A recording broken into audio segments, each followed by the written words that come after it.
Um homem, chamado Ananias, com sua mulher Safira, vendeu um campo, e, de acordo com sua mulher, reteve parte do preço, e, levando uma parte a pôs aos pés dos apóstolos, e Pedro disse: Ananias, por que tentou Satanás o teu coração, para que mentisses ao Espírito Santo e retivestes parte do preço do campo?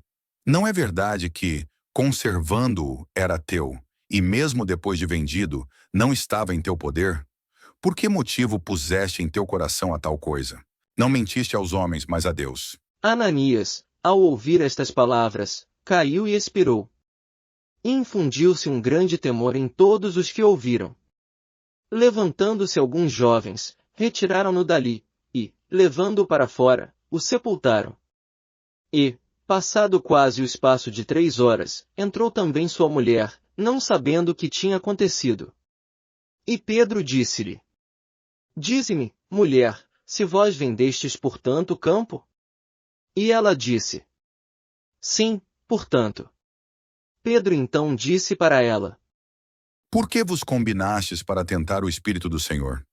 Eis que estão à porta os pés daqueles que sepultaram teu marido, e te levarão a ti. E, imediatamente, ela caiu a seus pés, e expirou. E aqueles jovens, entrando, encontraram-na morta, e a levaram e sepultaram junto do seu marido. E difundiu-se um grande temor por toda a igreja, e entre todos os que ouviram estas coisas.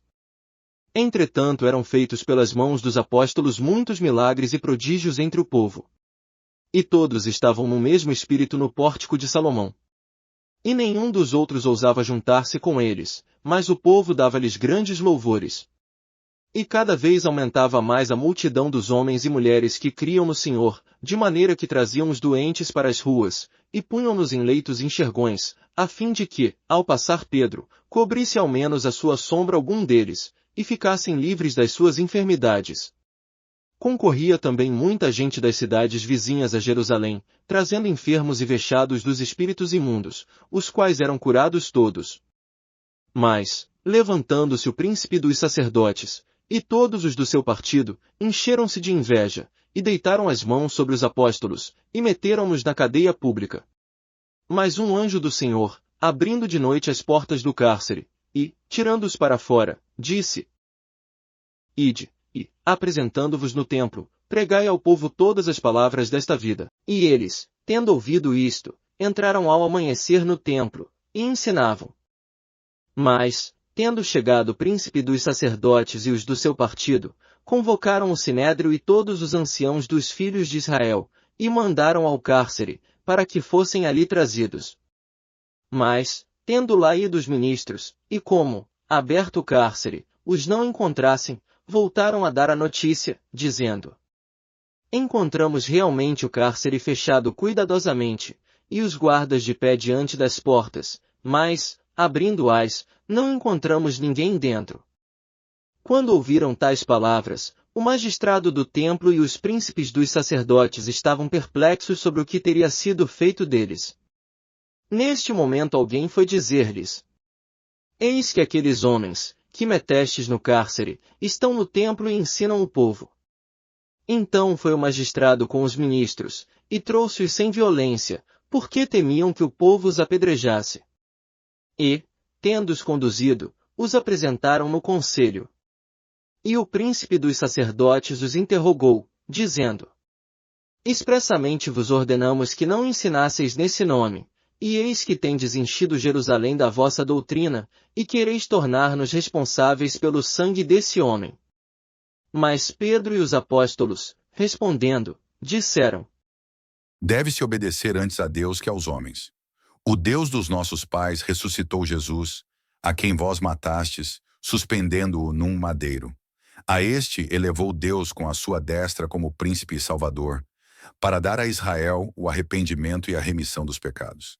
E nós somos testemunhas destas coisas, e também o Espírito Santo, que Deus tem dado a todos os que lhe obedecem. Tendo ouvido isto, enraiveciam-se e formavam tensão de os matar, mas, levantando-se no conselho um chamado Gamaliel, fariseu, doutor da lei, respeitado por todo o povo, mandou que saíssem para fora aqueles homens por um pouco de tempo, e disse-lhes: Varões israelitas, considerai bem o que estáis para fazer acerca destes homens.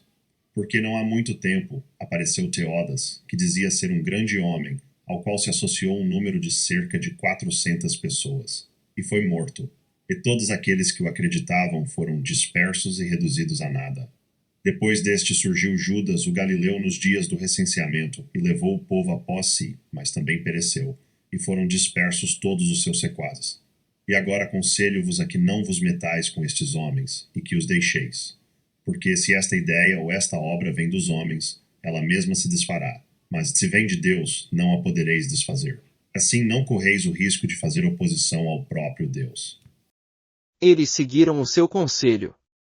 E, tendo chamado os apóstolos, depois de os terem mandado açoitar, ordenaram-lhes que não falassem mais no nome de Jesus, e soltaram-nos. Porém eles saíam da presença do conselho, contentes por terem sido achados dignos de sofrer afrontas pelo nome de Jesus. E todos os dias não cessavam de ensinar e de anunciar Jesus Cristo no templo e pelas casas.